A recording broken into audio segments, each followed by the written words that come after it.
Good morning, students. In previous video we discussed about the executive at the union level. Now in today's video we will discuss about the executive at the state level, means the state executive. The state executive is consist of the governor as a head, and then it's divided in two parts, one in executive section and second in legislature. Legislature consists of unicameral or bicameral, right? If unicameral, then it will have one house, means legislative assembly, and if it is bicameral, then it has two divisions, legislative assembly and legislative council at the state level, right? There are certain criteria are there related to the members in the legislative assembly and legislative council.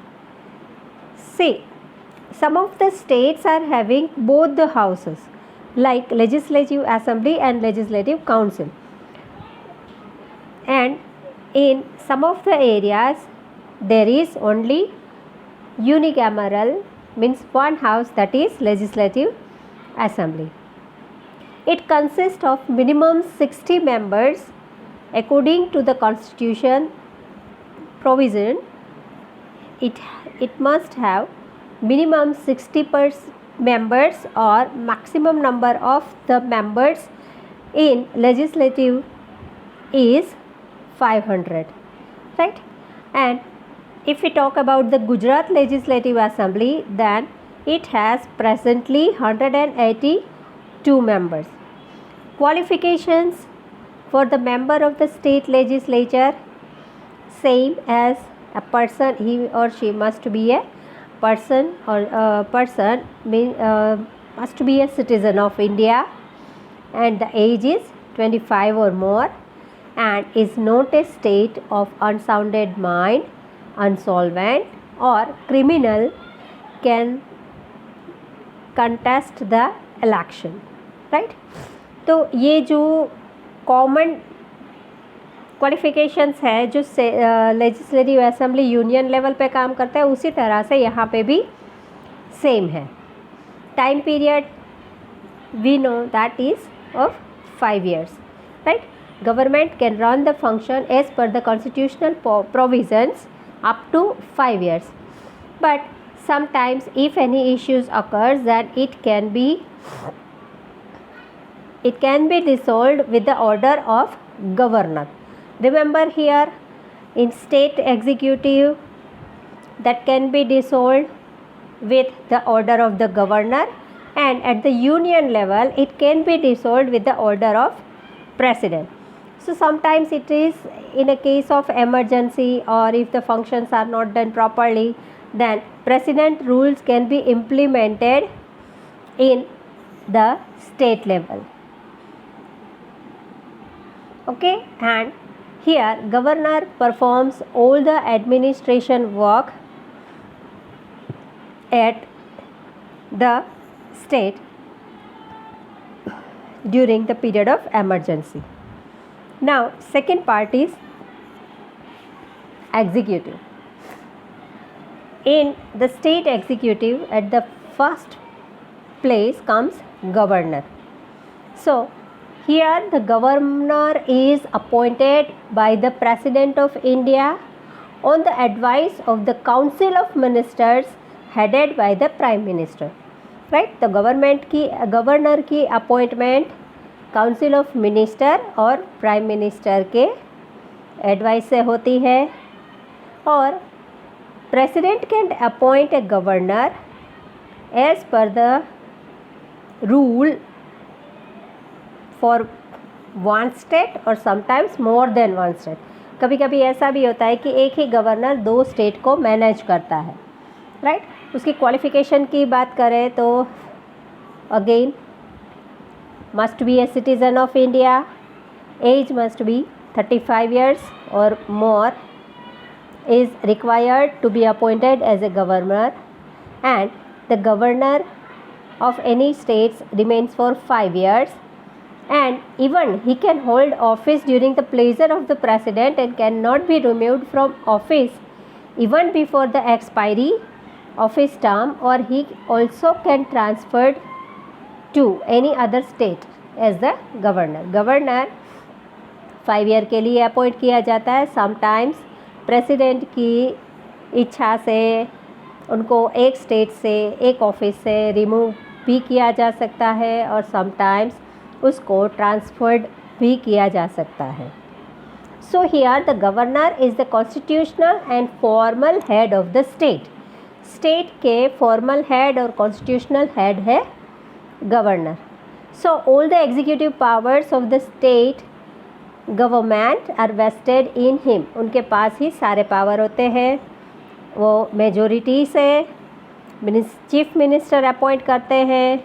उसके अलावा वो अलग अलग department में अलग अलग council of ministers भी appoint करते हैं. और even he can be the member of the state public service commission, right. जैसे यूपीएससी है उसी तरह गुजरात में जीपीएससी एग्ज़ाम है जो स्टेट पब्लिक सर्विस कमीशन है.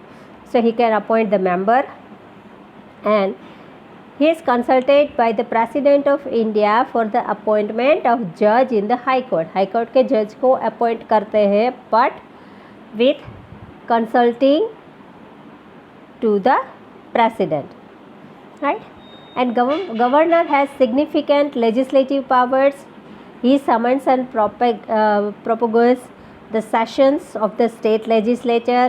He can dissolve the state assembly before the expiry of its full term. वो state legislature को dissolve भी कर सकते हैं. और he can also issue ordinance, or a bill passed by the state legislature can become a law only after the governor assent to it. जैसे president में था, राइट, कि लेजिस्लेचर में से जो भी बिल पास होता है वो लास्ट में प्रेसिडेंट के पास जाके ही वो एक्ट बनता है. तो इसी तरह स्टेट लेवल पे it is required to assent by the governor. Okay. And even he is a state he is an ex officio chancellor of all the universities of the state. State की जितने भी universities हैं उनके वो x officio chancellor भी होते हैं. और he can not belong to any political party, but after assuming his post the government has to perform his duty finally and impartially, formally and impartially, right. तो जब भी वो अपनी पोस्ट पे हैं तो उनको अपनी ड्यूटीज़ प्रॉपरली फॉलो करनी है. अब एग्जीक्यूटिव में नेक्स्ट है council of ministers. Chief minister is the head of the state and the portfolios which is divided between another members that are council of ministers. Chief minister is appointed by the governor. Same as के भाई majority prove होना चाहिए और majority में जो largest party है उसके support से कोई एक पर्सन को चीफ मिनिस्टर अपॉइंट किया जाता है. और चीफ मिनिस्टर है उनका एडमिनिस्ट्रेशन वर्क में भी गवर्नर की मंजूरी होनी चाहिए. Then chief minister and cabinet ministers is situated in the new secretariat and in Gujarat the office of chief minister and cabinet minister is situated in Swarnim Sankul in Gandhinagar, right. Chief minister को oath लेना और chief minister और council ministers को oath लेवाने का काम भी governor का होता है. And 3 types of chief ministers. Then 3 types of ministers are that cabinet minister, state level, deputy level and parliamentary secretary. And chief minister है वो इन सारे सेक्शंस को distributes the portfolios, means work है वो कैबिनेट मिनिस्टर्स में जो house का work है वो इक्वली डिवाइड करते हैं. Okay. So here the chief minister is the torch bearer and pathfinder of the government policies regarding the growth of the state. तो स्टेट ग्रोथ के लिए चीफ मिनिस्टर हैं, वो एक टॉर्च बेरर का काम करते हैं, रास्ता दिखाने का काम करते हैं. अब एडमिनिस्ट्रेटिव एग्जीक्यूटिव क्या है कि पॉलिटिकल एग्जीक्यूटिव है, वो frames various policies in different field, अलग अलग फील्ड में अलग अलग पॉलिसीज़ बनाई गई है. तो इन सारी पॉलिसीज़ को इम्प्लीमेंट करने का काम है, वो एडमिनिस्ट्रेटिव एग्जीक्यूट का काम है. उसके लिए अलग अलग पोस्ट दी गई है, और जिसमें जो एग्ज़ाम्स होती है यूपीएससी, इसी तरह जीपीएससी एग्ज़ाम से जो पास होते हैं वो they are known as public servants, right.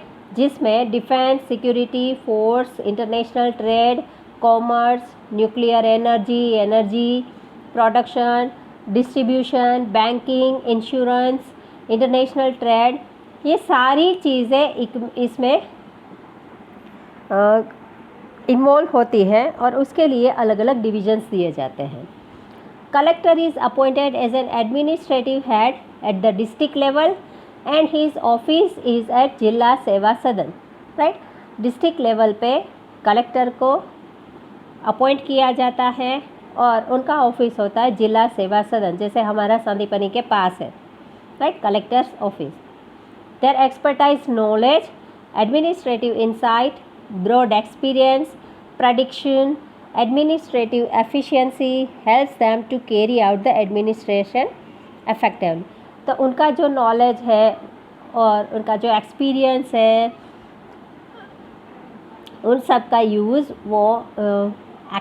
वो बेस्ट तरीके से करके कोई भी स्टेट का और डिस्ट्रिक्ट का, हियर डिस्ट्रिक्ट लेवल पे कलेक्टर है, तो उसका डेवलपमेंट उनके हाथों में होता है, right. Then power and influence of the government is become more centered in the bureaucracy.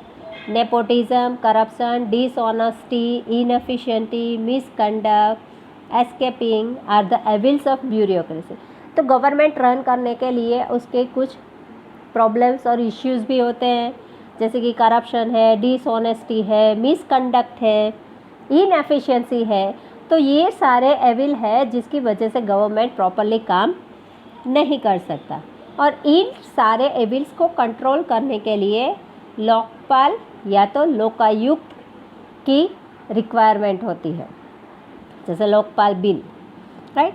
उसके अलावा एक डिपार्टमेंट है anti corruption bureau. It also works for the welfare of the people, and people can contact the number to file their complaints. उनकी complaints है वो भी वहाँ पे फाइल कर सकते हैं, so that all the administrative work can be done smoothly and in a proper way. Now next topic which we are going to continue, that is governance at the local level or 3-tier structure of Panchayati Raj.